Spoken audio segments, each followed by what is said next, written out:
ایک confusion create ہوا ہے. صرف ریکارڈ کی درستگی کے لیے میں یہ بتانا چاہ رہا ہوں کہ توشہ خانہ کیس میں الیکشن کمیشن آف پاکستان نے عمران خان صاحب کو ایک ٹرم کے لیے نااہل کیا تھا، یاد کرانے کے لیے بتا رہا ہوں. اور الیکشن کمیشن آف پاکستان نے سیشن کورٹ میں، جو کنسرن سیشن کورٹ ہے، وہاں فوجداری کارروائی کو آگے بڑھانے کے لیے مدعی بنی تھی الیکشن کمیشن. یہاں سے اس بات کا آغاز ہوا ہے. اب یہ دو اداروں کا معاملہ ہے، ایک الیکشن کمیشن آف پاکستان ہے اور ایک سیشن کورٹ ہے متعلقہ. یہ ساری آئینی باڈیز ہیں. اور توشہ خانہ میں جو کچھ عمران خان صاحب نے کیا ہے اس کی تفصیل میں اب جانے کی ضرورت نہیں ہے. بچے کو زبانی یاد ہے کہ انہوں نے کیا کچھ وہاں سے چوری کیا ہے، اور چونکہ انہوں نے اپنے ایسٹس میں اس کو ڈکلیئر نہیں کیا تھا تو یہ پہلی بار نہیں ہوا. سینکڑوں لوگ اس بات پہ ڈسکوالیفائی ہو چکے ہیں پاکستان کی پارلیمانی تاریخ میں. اور عمران خان صاحب کے ساتھ تم سمجھتے ہیں رعایت برتی گئی ہے، لوگ تو ہمیشہ کے لیے نااہل کر دیے جاتے ہیں، لیکن عمران خان صاحب ایک ٹرم کے لیے نااہل ہوئے اور فوجداری کارروائی کے لیے الیکشن کمیشن سیشن کورٹ چلا گیا اور وہاں سے اس کہانی کا آغاز ہو گیا. اور عمران خان صاحب چونکہ قانون، آئین، عدالت ہر چیز سے بالا تر ہیں، بلکہ ریاست سے بالا تر بن چکے ہیں یا بننے کی کوشش کر رہے ہیں، تو انہوں نے یہ فیصلہ کر لیا کہ وہ عدالت میں پیش نہیں ہوں گے اور ڈیلینگ ٹیکٹس یوز کریں گے. سو پیشی پہ پیشی پڑتی گئی، یہ آگے آگے بھاگتے گئے، ان کو پرسیو کرتی رہی اپنے عدالتی پروسیس کے مطابق. پھر یہ ہائی کورٹس میں چلے گئے عدالتی احکامات کے خلاف، لیکن وہاں بھی ان کی بات بنی نہیں کیونکہ بڑا اوپن اینڈ شٹ کیس تھا اور ان کو کورٹ میں پیش ہونا تھا سیشن کورٹ میں. اور الٹیمیٹلی عدم حاضری کی بنیاد پہ ان کے ناقابل ضمانت وارنٹ گرفتاری ایشو ہوئے، جو شاید ہی کوئی پولیٹیشین ہوگا جس کے ایشو نہیں ہوئے ہوں گے زندگی میں 1 2 بار 3 بار. لیکن یہ تو ایک عجیب عالم ہے، گھبراہٹ کا ایسا عالم ہے کہ چہرے پہ زردی چھائی ہوئی ہے. کبھی بیڈ کے نیچے چھپ جاتے ہیں، کبھی بیڈ روم کے اندر چھپ جاتے ہیں، کبھی زمان پارک کو بنکر میں تبدیل کر دیتے ہیں، کبھی اپنے کارکنوں کو ہیومن شیلڈ کے طور پہ استعمال کرتے ہیں. ڈنڈے سوٹے پکڑے ہوئے ہیں، وہ رومال سے باندھے ہوئے ہیں، ماسک لگے ہوئے ہیں، پیٹرول بم تیار کیے ہوئے ہیں. خواتین کو استعمال کیا جا رہا ہے، نوجوانوں کو یوز کیا جا رہا ہے. اور تو اور تحریک طالبان کے جو ٹرینڈ لوگ ہیں وہ بھی وہاں پہ نظر آ رہے ہیں، ریکارڈ یافتہ. تو یہ کیا منظر ہے؟ یعنی کس چیز کا خوف ہے؟ ایک عجیب خوف ہے. بھائی عدالت نے آپ کے وارنٹ، ناقابل ضمانت وارنٹ گرفتاری جاری کی ہیں، آپ عدالت چلے جاتے تو یہ نہ جاری ہوتے، آپ کورٹ پروسیڈنگ کو فالو کرتے اور وہاں سے انصاف مانگتے. دوسروں کو بھی تو آپ یہی نصیحت کیا کرتے تھے نا. یاد ہے نا آپ کو جب یہ پھپتیاں کستے تھے، جب یہ کہا کرتے تھے کہ میں ان کو جیلوں میں ڈالوں گا اور ٹھونس دوں گا. ہم تو ایسی کوئی بات نہیں کرتے بھائی. ہم کون ہیں آپ کو جیل میں یا کسی کو جیل میں ڈالنے والے؟ اگر کوئی قانون توڑے گا تو قانون حرکت میں آئے گا اور اس کے مطابق اس کا فیصلہ کورٹ کرے گی. تو جن عدالتوں پر اعتماد کا ہمیں مشورہ دیا جاتا تھا، ہم نے تو ثاقب نثار جیسے آدمی کی کورٹس میں بھی ہم پیش ہوئے ہیں. اس کے بعد کھوسہ صاحب کی جو نظام عدل تھا، جو 2 نمبر انہوں نے تشکیل دیا ہوا تھا، اس میں بھی پیش ہوتے رہے ہیں. ہم احتساب عدالتوں میں بھی پیش ہوتے رہے ہیں، جہاں ہمیں پہلے سے پتا ہوتا تھا کہ آج ریمانڈ ملے گا کہ جیل جائے. تو یہ تو حالات تھے، جج صاحب خود ہی بتا دیتے تھے وکلا کو کہ آج ریمانڈ حکم آ گیا، ریمانڈ دینا، واپس نہیں جان دینا، جیل نہیں، واپس نیب جاؤ گے. یہ سارے تماشے ہم نے بھگتے ہیں. کس نے نہیں بھگتے؟ کبھی کوئی چیخ نہیں ماری، کبھی کوئی رونا دھونا نہیں ڈالا، کبھی عدالتوں پر جا کے پتھراؤ اس طریقے سے نہیں کیا کہ لے جائیں. ایک دن ہائی کورٹ گیا تو وہاں اپنے ساتھ ایک جمع غفیر لے گیا تاکہ عدالت کو پریشرائز کیا جائے. بہرحال اب جب آپ کے ناقابل ضمانت وارنٹ گرفتاری ایشو ہو چکے ہیں، آپ نے کورٹ نہیں جانا، تو مجھے بتائیں اسلام آباد پولیس کیا کرے؟ اس نے تعمیل نہیں کرانی وارنٹ کی. اب وہ تعمیل کروانے آئے ہیں تو ان کے پاس کیا ہے؟ کوئی ویپن نہیں ہے. وہ ان کے پاس شیلڈز ہیں اور ظاہر ہے اگر کوئی حملہ کرے گا تو ڈنڈا بھی ہاتھ میں ہوگا. اور انہوں نے ان کی درگت بنا دی، مار مار کے ڈی آئی جی کو زخمی کر دیا، 65 کے قریب پولیس والوں کو زخمی کیا. اگر ارادہ ہوتا تشدد کرنے کا تو 65 پولیس والے زخمی ہونے تھے یا ان کے لوگ جو تھے وہ بھڑکنے تھے؟ ایسا تو کوئی کام ہی نہیں ہوا. اور آپ سارے گواہ ہیں جو لاہور کے صحافی موقع پہ تھے کہ پولیس جو تھی وہ مار کھا رہی تھی، لیکن وہ اپنے فرض کی ادائیگی کے لیے وہاں پہ کھڑی تھی. تو پولیس والا کسی کا بیٹا نہیں ہے، وہ کسی کا بھائی نہیں ہے، کسی کا باپ نہیں ہے. اس کی جان جو ہے وہ عرضہ ہے کیا دوسروں سے؟ یہ کوئی طریقہ ہے؟ اور جو پیٹرول بم پھینکے ہیں وہ تصویریں آپ نے دیکھی ہیں، وہ جو لڑکے وہاں پہ 12-14 پولیس والے تھے, خدا نہ خواستہ کوئی زندہ جل جاتا, کہاں سے پورا ہوتا؟ تو ہم یہ سمجھتے ہیں کہ عمران خان یہ پہلی بار نہیں کیا, یہ تو ڈریکولا بن گیا ہے. اور مبارک ہو سہولت کاروں کو جو اسٹیبلشمنٹ میں بھی تھے اور جو جوڈیشری میں بھی تھے اور میڈیا میں بھی تھے, اور میڈیا ہاؤسز کے مالکان بھی ملوث تھے, جو باہر سے دہاڑیاں لگا کے آ گئے اربوں روپے کی اور میڈیا چینل کھول لیے انہوں نے, وہ بہت سارے تھے, ڈکٹیشن لیتے تھے وہ پچھلی اسٹیبلشمنٹ سے. تو یہ ایک ان ہولی الائنس تھا. انہوں نے ایک آدمی کو گھڑ دیا ہے جو بنیادی طور پہ بہروپیہ ہے اور آوارہ گرد آدمی ہے, خود کہتا ہے میں پلے بوائے, کو اٹھا کے تو ایک پوتر بنا کے اور اس کو دیوتا بنانے کے لیے جو مستند سیاسی قیادت تھی اس کے منہ کالے کیے, ان کو جیلوں میں ٹھونسا, کرپشن کے جھوٹے الزام لگائے, آج اب بھگت رہے ہیں, اب پوری ریاست بھگت رہی ہے. یہ انہی کا کیا دھرا ہے جو ہر 10-12 سال بعد نیا تجربہ کرتے ہیں اور جن کے تجربات کے شوق پورے نہیں ہوتے, اور بھگت رہی ہے 22 کروڑ پاکستانی بھگت رہے ہیں. آئی ایم ایف سے معاملات کیوں طے نہیں ہو رہے ہیں؟ وہاں رکاوٹیں آ رہی ہیں, انہیں پتہ یہ معاشی طور پہ کمزور ملک ہے, معاشی طور پہ لرز رہا ہے. اب وہ شرائط آ رہی ہیں جو بیان نہیں کی جا سکتی. ڈار صاحب نے کوئی ایک بات بھی کی ہے, کل آپ لوگوں نے سن لی ہے. تو یہ کھیل جو پاکستان کی سالمیت سے کھیلا جا رہا ہے, اس کا جو چہرہ ہے اس کا نام عمران خان ہے. بدقسمتی سے یہ کوئی سیاستدان نہیں ہے, یہ پاکستان کی RSS ہے جو یہ PTI کی شکل میں بنی ہے. یہ جو جتھوں کی سیاست ہے, جتھا اکٹھا کر لو 2-4-5 ہزار آدمیوں کا اور ریاست کی رٹ کو چیلنج کر دو. تو اگر تو ملک اس طرح چلانا تو پھر سارے یہی کام کر لیتے ہیں, بجائے الیکشن لڑنے کے جتھے اکٹھے کر لیتے ہیں. جتھا اکٹھا کرنا کون سا مشکل کام ہے؟ ہر بندہ کر لے گا, کوئی 200 کرے گا, کوئی 2000 کرے گا, 20,000 کرے گا. پھر انہیں کنٹرول کون کرے گا؟ کون سی عدالت کنٹرول کرے گی اس کو؟ اور یہ بھی بڑا افسوسناک پہلو ہے کہ ایک عدالت ناقابل ضمانت وارنٹ ایشو کرتی ہے, اسلام آباد ہائی کورٹ میں پروسیڈنگ چل رہی ہے, اور لاہور ہائی کورٹ سے ایک فیصلہ آ جاتا ہے جی گل بات کر لو آپس. بھئی آپ پنچایت کے لیے نہیں بیٹھے ہوئے یہاں پہ, آپ ریٹ اسٹیبلش کرنے کے لیے بیٹھے ہوئے قانون اور آئین کی. تو یہ جو 2 پاکستان بنا دیے گئے ہیں, عام آدمی کا اور پاکستان ہے, عمران خان کا اور پاکستان ہے. ہمیں تو کبھی اس طرح کی رعایت نہیں ملی. ہم دوسری پشت پہ سیاست کر رہے ہیں, کئی بار MNA بنے ہیں, وزراء بنے ہیں. ہم تو ابھی بھی کیس کو اکاؤنٹیبلٹی کورٹ کا بھگت رہے ہیں, ایک جھوٹا کیس. سال ہو گیا حکومت میں آئے مگر کیس بھگت رہے ہیں, ہر پیشی پہ جاتے ہیں. اگر نہ جانا تو حاضری معافی کی بہت کم ہوا ہے, میرا خیال ہے 100 میں سے شاید 2 بار. تو وہ حاضری معافی کی درخواست دیتے ہیں, وہ بھی خود پڑتی ہے. جج صاحب اگر اجازت دیتے ہیں تو حاضری معافی ہو جاتی ہے, یا وکیل صاحب چلے جاتے ہیں, بہت کم. آپ سارے گواہ اس بات کے. میاں نواز شریف اور مریم نواز شریف روز نہیں جاتے تھے بھیا, مجھے بتائیں آپ, فجر کے ٹائم پہ یہاں سے نکلتے تھے, پتا تھا کہ یہ کورٹ کینگرو کورٹ ہے, 2 نمبر کورٹ ہے, سارا کچھ ریموٹ کنٹرول سے کیا جا رہا ہے, پھر بھی سزائیں لے رہے تھے. کیا ضرورت تھی میاں نواز شریف کو اور مریم نواز کو آنے کی, کلثوم نواز صاحبہ کو ڈیتھ بیڈ پہ چھوڑ کے, کہ بھئی عدالتی فیصلہ آ گیا تھا. فیصلے کی جو حقیقت ہے وہ سب کو پتا ہے, ابھی مزید سامنے آئے گا. مگر عدالت عدالت ہوتی ہے, جتنی بھی متنازع ہو. آپ عدالت پہ چڑھائی تو نہیں اس طرح کر سکتے. آپ فیصلے پہ تنقید کر سکتے ہیں, آپ اختلاف رائے کر سکتے ہیں, مگر آپ کو عدالت میں جانا ہے, ورنہ تو نظام ہی ختم ہو جائے گا سارے کا سارا. پھر تاریخ کی عدالت میں فیصلہ ہوتا ہے کہ عدالتی فیصلہ ٹھیک تھا یا غلط تھا. تاریخ کی عدالت نے بہت سے عدالتی فیصلوں کو کوڑا دان میں ڈال دیا ہے, وہ اپنی جگہ.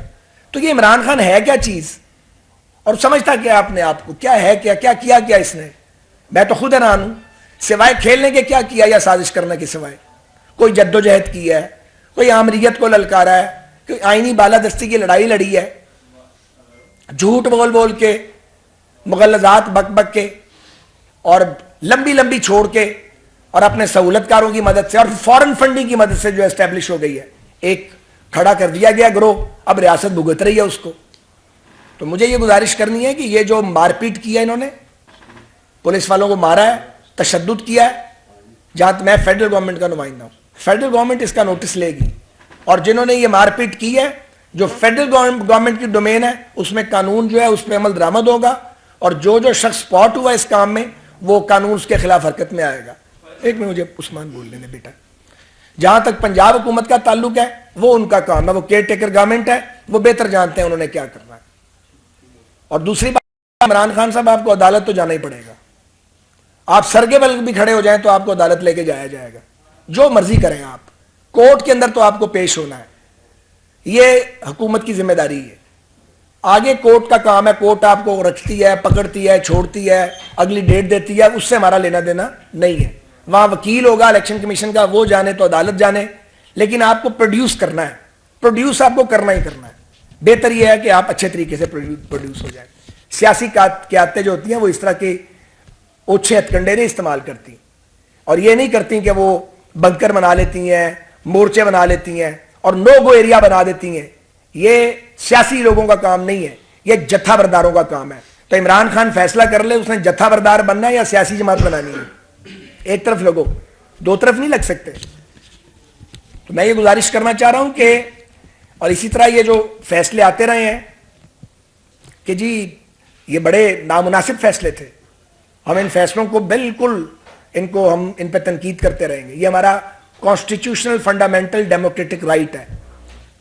ہمارے لیے اور قانون ہے, عمران خان کے لیے اور قانون ہے جناب.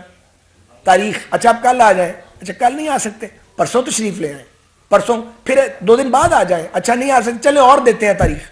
ہمارے ساتھ تو یہ سلوک نہیں کیا گیا, ہمارا تو چورا کر دیا گیا, کیونکہ ڈنڈا چل رہا تھا اس وقت کی اسٹیبلشمنٹ کا, تو چورا کر دیا گیا. ہمیں نہیں پتا کیا ہوتا تھا, سب پتا ہے, ایک ایک آدمی کو جانتے ہیں, ایک ایک کا نام پتا ہے. جو کچھ ہم پہ بیتی ہے وہ یہ تھوڑے ہے کہ وہ محو ہو گئی ہے, مگر ہم بدلے لینے والے لوگ نہیں ہیں. اور کون سا کردار ہے جو ہم جس کے نام پتا ہمارے پاس نہیں ہے, جو وہ کرتا تھا, اسٹیبلشمنٹ میں تھا یا جوڈیشری میں تھا, سب معلوم ہے. اب معذرتیں کرتے ہیں آ کے آپ پرائیویٹ تقریبات میں, میں نہیں نام لوں گا کسی کا, تو معذرت کا کیا فائدہ. ریاست سے کھلواڑ کیا, بیڑا غرق کر کے رکھ دیا, پاکستان کو لا کے معاشی تباہی کے بالکل کنارے پہ کھڑا کر دیا. اس میں وہ سارے جج شامل ہیں جو اس سازش کا حصہ تھے, وہ فوجی افسران بھی شامل ہیں جو اس سازش کا حصہ تھے, وہ صحافی بھی شامل ہیں جو بکاؤ تھے اور ٹکے ماری کرتے تھے اور جھوٹے پروگرام کرتے تھے. یہ سارے ملے ہوئے تھے. انہوں نے اس ملک کو اس حال تک پہنچایا ہے, اور ان کے گناہوں کا ٹوکرا ہمارے سر پہ آ گیا ہے, کیونکہ ہم بھاگ نہیں سکتے, ہمارا ملک ہے, اسے چھوڑ کے کدھر چلے جائیں, جا تو نہیں سکتے, یہی رہنا ہے. اور بالکل ہمیں پتا ہے ہم نے اپنی سیاست کو داؤ پہ لگایا ہے. یہ تھوڑا ہے کہ ہمیں پتا نہیں ہے کہ سیاست داؤ پہ نہیں لگ گئی. آبویسلی جب IMF سے معاملات نہیں ہوں گے, دنیا جب پیسے نہیں دے رہی ہوگی, نظام خراب ہو چکا ہوگا, تو مہنگائی اوپر کی طرف جائے گی, اور جب مہنگائی بڑھے گی تو لوگ جو ہیں وہ تکلیف میں ہوں گے, لوگ تکلیف میں ہیں. لیکن پاکستانی قوم کو یہ اچھے سے پتا ہونا چاہیے کہ یہ جو 1 سال اذیت کا گزرا ہے قوم پہ, اس سے زیادہ اذیت ہم نے بھگتی ہے. نہ چھوڑ سکتے ہیں, نہ آگے جانے کا راستہ, نہ پیچھے آنا چاہتے ہیں. پیچھے آنے کا راستہ تو ہر وقت موجود ہے, لیکن ہم نے دوڑ نہیں لگائی ہے, اور ہم دوڑ نہیں لگائیں گے. اور عمران خان صاحب کی کوئی غلط فہمی ہے تو دور کر لیں. یہ پہلا ڈکٹیٹر نہیں ہے جس کا مقابلہ کر رہے ہیں.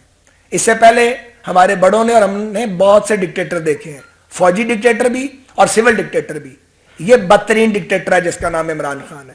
یاسمین راشد صاحبہ کی گفتگو سن لی آپ نے عارف الوی کے ساتھ, وہ فکر مند ہو رہی ہیں کہ کوئی گڑبڑ نہ ہو گئی تو کیا کریں گے, اسے کوئی فکر نہیں.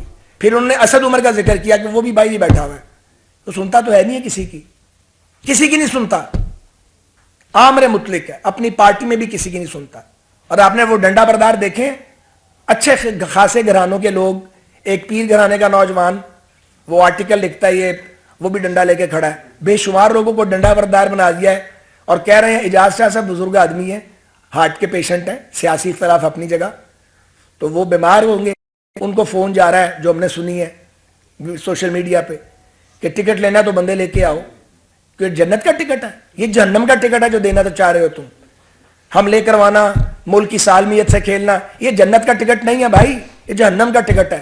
اور یہ جو مقبولیت کے پہاڑ پہ چڑھے ہوئے ہو, اور بھی کچھ لوگ بڑے مقبول تھے, جو جتنے اونچے پہاڑ پہ چڑھتا اتنی تیزی سے نیچے گرتا ہے. تو یہ عمران خان صاحب جو کھیل کھیل رہے ہیں, یہ پاکستان کو نقصان ہو رہا ہے. یہ پاکستان یہ چاہتے ہیں کہ حکومتی کارکردگی بالکل ختم ہو, بھلے ملک ڈیفالٹ ہو جائے, بھلے ملک ڈیفالٹ ہو جائے, جو بعد میں آئے گا وہ یہاں ہی آئے گا, بھلے ملک ڈیفالٹ ہو جائے. اور یہ کہ ریاست کو قیمت جو ادا کرنی پڑتی ہے کرے عمران خان صاحب. میں تو سمجھتا ہوں وائز آدمی نہیں ہے بھائی. اگر کل حکومتی کرنے کے لیے آنا نا, تو کس پہ حکومت کرنی ہے, ڈھانچے پہ حکومت کرنی ہے. ملک میں جان ہوگی تو حکومت کرو گے نا, وہ میں کام کرنے دو بھائی, خود اپنا کام کرو. اگر آپ سمجھتے ہو کہ کیسز ٹھیک نہیں ہے تو جا کے کورٹ میں کانٹیسٹ کرو. یہ جتھے بازی کرنا, یہ ڈنڈے ماری کرنا, یہ پیٹرول بم چلانا, پورے صوبوں سے لوگوں کو بلانا. ایک سوال اور ہے, اگر اسلام آباد پولیس جی بی چلی جائے اور وہاں جا کے گلگت بلتستان کی پولیس سے مقابلہ کرے تو جی بی کے لوگوں کو کیسا لگے گا بتائیں؟ تو کیا کوئی کہ گلگت بلتستان میں جس طرح سہولت کاروں نے آپ کی حکومت بنوائی تھی، پیپلز پارٹی اور نون لیگ کے لوگوں کو پین ڈاؤن کیا تھا اور اٹھا کے لے جا کے بعض لوگوں کو جو پی ٹی آئی میں جبر سے شامل کروایا تھا، وہ ساری کہانی ہمیں پتہ ہی ہے، سب کو پتہ ہے. چلو بن گئی حکومت، وہ تو اب ٹک جاؤ نا یار. وہ جی بی کا وزیر اعلیٰ ٹک ہی نہیں رہا، اس نے یہاں پہ بھیج دیا جی بی کی فورس. وہ گنز لی ہے، پنجاب پولیس اور اسلام آباد پولیس نہیں تھی اور وہ گنز لے کے کھڑے ہیں پنجاب کی ٹیریٹری میں. یہ کیا قانون کے مطابق ہے؟ اس لیے گلگت بلتستان کی جو موجودہ حکومت ہے اس کے بارے میں کوئی سوچ نہیں تھی، لیکن اب ہم سوچ رہے ہیں کہ ان کا کیا علاج کیا جائے. کیونکہ اگر یہ ریاست کے ساتھ چھیڑخانی کریں گے اور ریاست کے دیے ہوئے وسائل کو ریاست کے خلاف استعمال کریں گے اور وہ صوبائی منافرت پھیلانے کی کوشش کریں گے تو پھر ان کو پرائز پے کرنی چاہیے. اس پر بھی غور ہو رہا ہے، پولیٹیکل طریقے سے سوچ رہے ہیں کہ اس کا کیا کرنا ہے. کیونکہ اگر آپ کو جو حکومتیں ملی ہوئی ہیں آپ ان کو استعمال کریں گے اپنے ذاتی مذموم مقاصد کے لیے، جس طرح آپ نے عمران خان صاحب اسمبلیاں توڑوائی ہیں. میں پہلے دن سے یہ کہہ رہا ہوں، پھر بعد میں یہ جب کورٹ پروسیڈنگ ہوئی تو اطہر من اللہ صاحب نے یہ نقطہ اٹھایا کورٹ میں کہ جناب جمہوریت میں کسی کے پاس ایبسولوٹ پاور نہیں ہوتی. یعنی وزیر اعظم قومی اسمبلی ڈیزالو کر سکتا ہے لیکن پٹی باندھ کے نہیں کر سکتا آنکھوں پہ بغیر وجہ بتائے. کیا قومی اسمبلی ہے کہ کھلونا ہے کہ جسے توڑ دینا آپ نے؟ یا کوئی ڈسپوزیبل گلاس ہے کہ توڑ دیا تو فرق نہیں پڑتا؟ 2 صوبوں کی اسمبلیاں عمران خان نے حکم دیا توڑ دو، انہوں نے توڑ دی، کوئی وجہ نہیں. تو اس کے اوپر بھی جو ہے وہ جب ایک سینئر جج صاحب نے نقطہ اٹھایا تو خاموشی طاری ہے، اگلے دن وہ بینچ میں ہی نہیں ہے. تو یہ اس طرح نظام تو نہیں چلے گا. یہ جو اب اگر آپ 2 الیکشن کروا دیں صوبوں میں پرانی مردم شماری پہ اور اگلے 2 صوبوں میں الیکشن کروائیں گے آپ ٹائم پہ اور وفاق میں نئی مردم شماری پہ، تو کیا تماشا لگے گا؟ روٹی کھانے کو نہیں ہے، خزانے میں پیسہ نہیں ہے، تنخواہوں کے پیسے دینے مشکل ہوئے ہیں اور کچھ لوگ جو ہیں وہ اپنی ذاتی پسند ناپسند کے لیے ایسے کام کر رہے ہیں جس سے ریاست کو نقصان پہنچ رہا ہے. تو آج لوگ نہیں بول رہے، آج ان کے نام لیے جا رہے ہیں جو سابق ہو گئے ہیں. کل جب آپ سابق ہوں گے تو آپ کا بھی ذکر ہوگا. تاریخ تو نہیں معاف کرتی کسی، تاریخ نہیں معاف کرتی.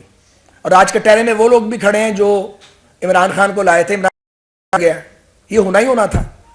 یہ بات تو ہم قومی اسمبلی میں جب جا کے تقریر کرتے تھے اپوزیشن میں کہا کرتے تھے کہ تم کمبل کو چھوڑو گے کمبل تمہیں نہیں چھوڑے گا. وہی ہوا ہے. تو آپ کم از کم یہ خیال کریں کہ آپ فیصلے کیا دے رہے ہیں؟ آپ ریاست کو مضبوط کر رہے ہیں، نقصان پہنچا رہے ہیں. ہم میں سے کسی کو بھی یہ اتھارٹی اس لیے نہیں دی گئی کہ وہ اس کو اپنی منشا کے مطابق استعمال کرے، نہیں، قانون کی منشا کے مطابق استعمال کرنا ہے. اور اگر کوئی ہو، وہ سیاستدان ہے، وہ جرنیل ہے، وہ جج ہے یا وہ کوئی سول سرونٹ ہے، قانون کو قانون کی منشا کے مطابق استعمال نہیں کرے گا تو غیر قانونی کام کرے گا. اس پہ سوال بھی ہوگا، اس کے بارے میں بات بھی کی جائے گی اور اسے توہین کوئی سمجھتا ہے تو وہ اس کی مرضی ہے. میں آخر میں یہ کہوں گا کہ عمران خان صاحب آپ کو کورٹ میں پیش ہو جانا چاہیے. جا کے آپ جائیں عدالت میں، عدالتوں میں پیش ہوں، اس تماشے کو بند کریں. آپ لاشوں کی سیاست بند کریں. آپ نے جو ذل شاہ کی لاش کے ساتھ سیاست کی ہے وہ گھٹیا کام کیا آپ نے. اس سے پہلے جو وہ آپ کا ایک پرستار تھا بیچارہ، میں نام نہیں آ رہا یاد، وزیر آباد میں جو 3 بچوں کا والد تھا، معظم، وہ آپ کے گارڈ کی گولی سے اس کی شہادت ہوئی ہے.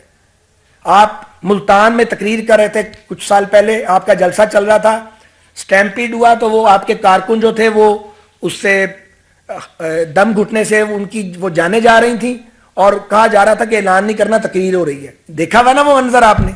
تو یہ لاشوں کی سیاست کرتا ہے. اس لیے میں نے کہا تھا کہ یہ تو خون آشام بلا بن گئی ہے.